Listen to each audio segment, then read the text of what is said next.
আবার 2004 সালের 21শে আগস্ট যখন গ্রেনেড হামলা হলো, তখন বিএনপির শীর্ষ নেতৃবৃন্দের অনেকে এই মন্তব্য করেছিলেন শেখ হাসিনা নাকি ভ্যানিটি ব্যাগে করে গ্রেনেড নিয়ে নিজেদের মারার ব্যবস্থা নিজেরাই করেছেন। ইন্টারেস্টিং।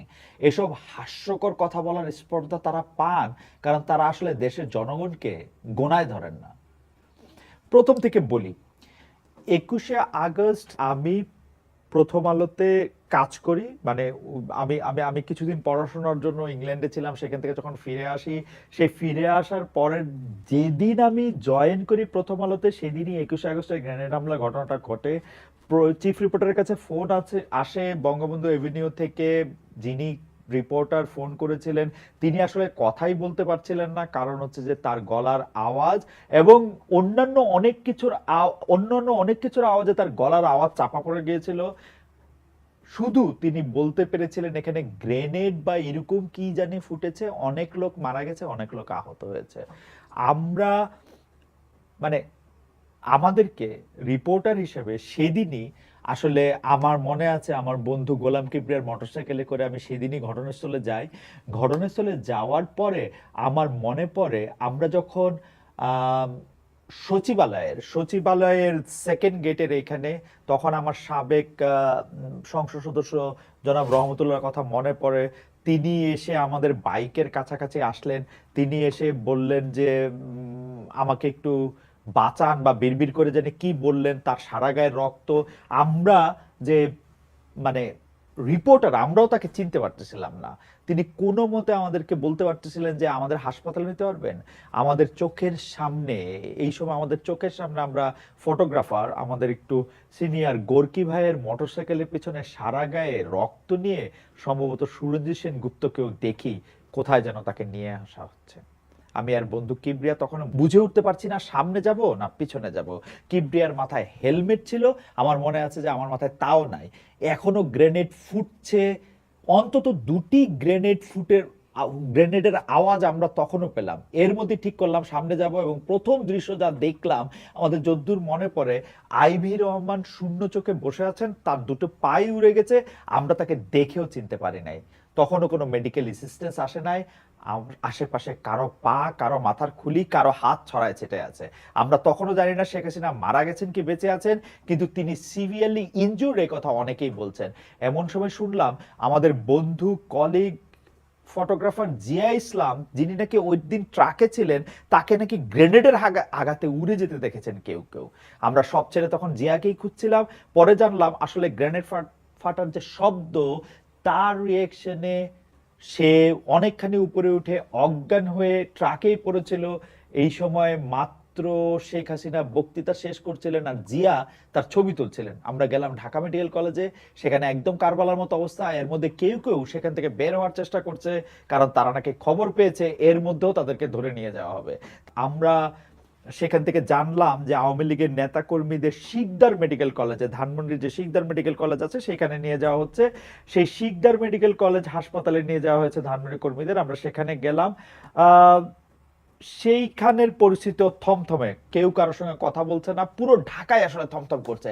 আমরা সেখান থেকে সুধা সদনের সামনে গেলাম, মানে শেখ হাসিনার যে বেসরকারি বাসভবন, তখন সেখানে কয়েকজন পুলিশ আছে, কেউ কারো কোনো খবর জানে না। আমরা বিভিন্ন জায়গায় যোগাযোগ করার চেষ্টা করলাম, রিপোর্টার হিসেবে সরকারে কারোর সাথে কথা বলার চেষ্টা করলাম।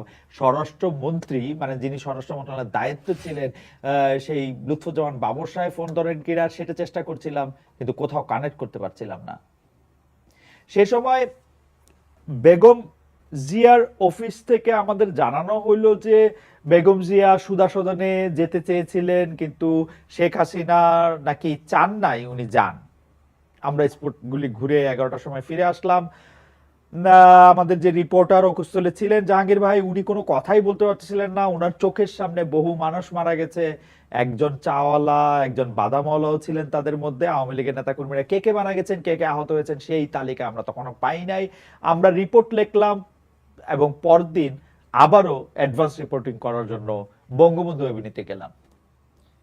বঙ্গবন্ধু এভিনিউতে, যেখানে আসলে 21শে আগস্টে গ্রেনেড হামলাটা ঘটেছিল, সেখানে সকাল 8টা থেকে 8:30টার দিকে আমি পৌঁছালাম। ওখানে তখন কয়েকজন পুলিশ ছাড়া আমি আর কাউকে দেখি নাই। শত শত জুতো পড়েছিল, 3টা পুলিশ, তাদের মুখে কোনো কথা নাই, আগের দিনের কিছুই সরা নাই, হাজার হাজার জুতা, ভাঙা চশমা, রক্তের রেসিডিউ, মানুষের মগজও মনে হয় আমরা কিছুটা একাকার হয়ে দেখলাম।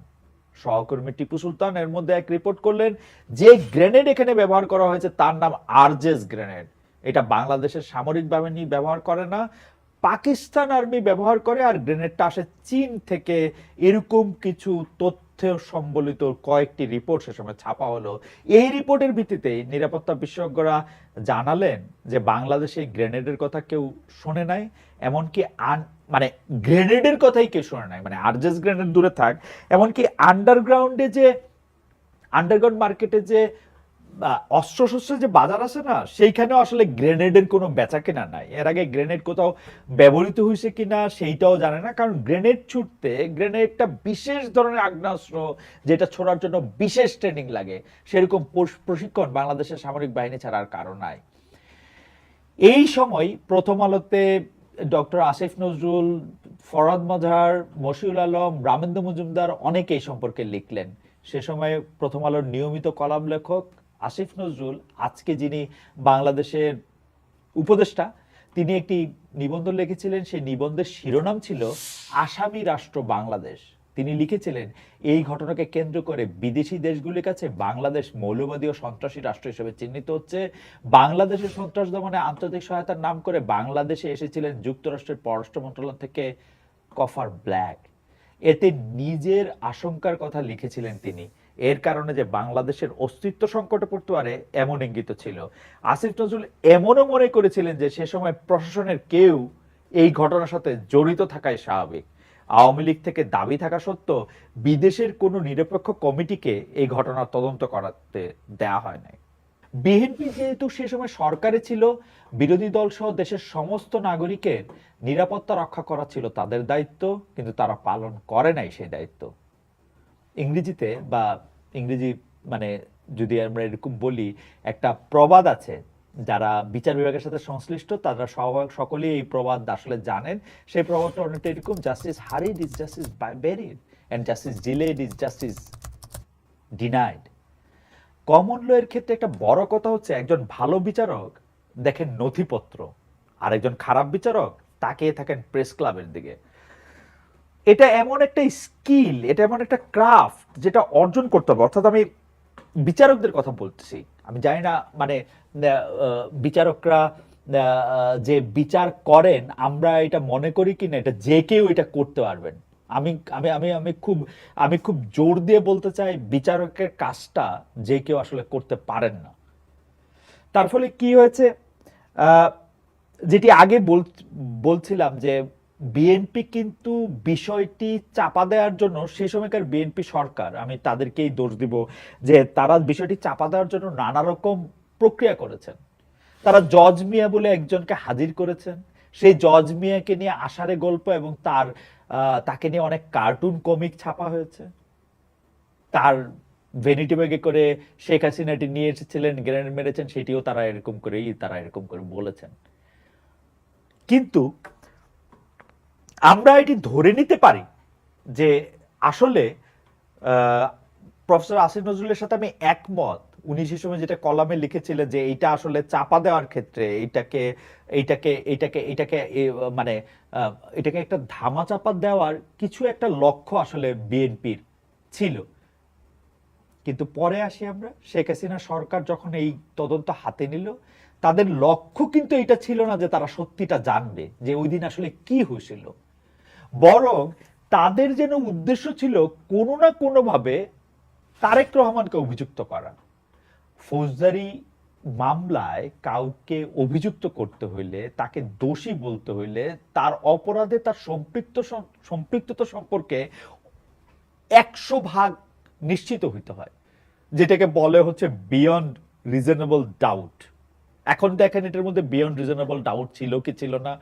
ঘটনা হচ্ছে যে এই মামলার তদন্তের ভার যে তদন্তকারী কর্মকর্তাকে দেয়া হয়েছিল, সেই তদন্ত কর্মকর্তাকে তারেক রহমানের নামটা সম্পূরক চার্জশিটে অন্তর্ভুক্ত করার জন্য 4 জন তদন্তকারী কর্মকর্তা বদলাতে হয়েছে। তারপরে সে চতুর্থ তদন্তকারী কর্মকর্তা একটি সাপ্লিমেন্টারি চার্জশিট করে তারেক রহমানকে অভিযুক্ত করেন, এবং তিনি যে এইটাতে অভিযুক্ত করতে পেরেছেন সেইটার পুরস্কার হিসেবে, আমি পুরস্কারই বলবো, তাকে এমপি পদের নমিনেশন দিয়েছিল আওয়ামী লীগ সরকার।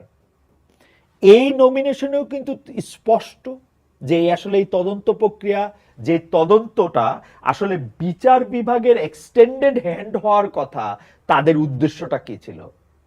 এতে এই বিচারটা বিশ্বাসযোগ্যতা পাওয়ার প্রশ্নই আসে না। 2024-এ এসে এই বিচার বাতিল করায় এই যে আপাটিভিস্টরা নো ওয়ান কিল জেসিকার নকল করে nothing happened on 21 August status দিয়ে ফেসবুকে সয়লাভ করে ফেলছেন, তাদের তারা কি বিষয়টা বুঝতে পারতেছেন? তারা কি বুঝতে পারতেছেন যে এই অবিচারের জায়গাটা শুরু হয়েছিল অনেক আগে? যার এই অপরাধে অভিযুক্ত হওয়ার কথা ছিল কি ছিল না সেটা কোনো নিরপেক্ষ তদন্তের মাধ্যমে করা হয় নাই। তো যাদেরকে এরকম একটা সাপ্লিমেন্টারি চার্জশিট, যে সাপ্লিমেন্টারি চার্জশিটটার মধ্যে প্রসিডিউরাল মানে প্রসিডিউরাল ভুল আছে, এবং যে ভুলটা আসলে ভুল না, যেটার মধ্যে যেটা প্রসিডিউরাল দুষ্টামি আসে, সেটা তারে সেই সব মামলায় তাদের খালাস না দিয়ে বিচারকরা কি করবে? কিন্তু প্রশ্ন হইল, এর মধ্যে আবার আরেকটা প্রশ্ন আছে, দেখেন এর মধ্যে লেয়ারগুলি দেখেন, মানে 21 গ্রেনেড হামলা করে শেখ হাসিনা সহ তার যারা শীর্ষস্থানীয় নেতৃবৃন্দ ছিল তাদেরকে মেরে ফেলার একটা চেষ্টা নেওয়া হয়েছিল। পরে আবার বলা হয়েছে শেখ হাসিনা নিজে এটা করেছেন, তদন্তের নামে মকারি করা হয়েছিল, এবং সেই তদন্তের নামে মকারি পরে যখন শেখ হাসিনা সরকার ক্ষমতা আসলেন তারা কি করলেন, তারা হচ্ছে একবার দুইবার তিনবার আয়ও বদলায়া চার্জশিটটা একটা সম্পূর্ণ চার্জশিট দিয়া তার মধ্যে তারেক রহমানের নাম ঢুকে তারপরে তারে বিচার করে এটার মধ্যে এটা করলেন। তো এই প্রসিডিউরাল ফ্লগুলি কি মানে কোর্ট দেখবে না? তো তারা এটা বাতিল করে দিছে। সেই জায়গার মধ্যে থেকে আইসা আপনি দেখেন জনাব তারেক রহমানের ঘটনাটা কি। তারেক রহমান কিন্তু পুরা মামলাটা দেখতেছেন হচ্ছে লন্ডন থেকে বসা। কেন তিনি আইসা আদালতে এগুলি বলতে পারেন না? তিনি তো সবকিছুর মধ্যে ষড়যন্ত্র খুঁজে পাইতেছেন মনে হয়, নাহলে আদালতে হাজির থাকেন না কেন? তার দেশে আসতে সমস্যাটা কি? দুই দলের এই কারাকারি মারামারি চোটে সত্যি ঘটনাটা কি হয়েছিল, কারা এটা ঘটিয়েছিল, এই স্বার্থ কাদের ছিল, এই সব কিছু কি চিরদিনের জন্য অজানা থেকে গেল না? দেখেন 300,000 বছর আগে বিভিন্ন রকম পরিবর্তনের পরে আমরা তো হোমোসেপিয়েন্স হিসেবে আত্মপ্রকাশ করলাম। তারপর আরো বহুমাত্রিক ঘষা ডলা খাইতে খাইতে এদূর আসছে। এর মধ্যে দেখেন কত রকম নিয়ম বানিয়েছে, অন্যরে শান্টিং দেওয়ার জন্য, টাইট দেওয়ার জন্য, অত্যাচার করার জন্য যা কিছু করা হয়েছে তার মধ্যে বহু কিছুই টিকে নাই। কিন্তু কালের বিচারে সবচেয়ে বেশি দিন ধরে যেটা আমাদের মনে হয়ে